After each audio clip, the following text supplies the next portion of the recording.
যখন আমরা আল্লাহকে পাবো, আল্লাহ পাকের ইবাদতের মধ্য দিয়ে, রাসূলের সুন্নতের মধ্য দিয়ে অল্পে তুষ্ট থাকতে পারবো, যা আছে এতে শুকরিয়া আদায় করবো, আপনার চেয়ে সুখী মানুষ দুনিয়াতে কেউ নাই, কেউ নাই দুনিয়ার।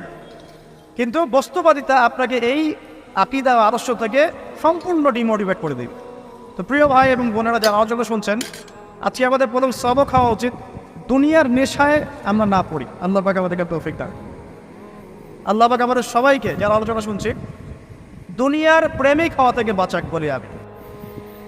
দুনিয়ার প্রেমিক না, প্রেমিক হবো কার? আল্লাহর আখিরাতে। কতটুকু দাম আছে দুনিয়ার? আল্লাহ পাক বলছেন একটা মাছির পাখার সমানও না। একটা মাছির পাখার কি দাম আছে আপনার কাছে? আল্লাহ পাক বলছেন পুরো দুনিয়ার দাম আমার কাছে যদি একটা মাছির পাখার সমান হতো, তাহলে এই দুনিয়াতে কোনো কাফের মুশরিক পানি পান করতে পারতো না। তার মানে এই দুনিয়াতে যা করো করো, আমার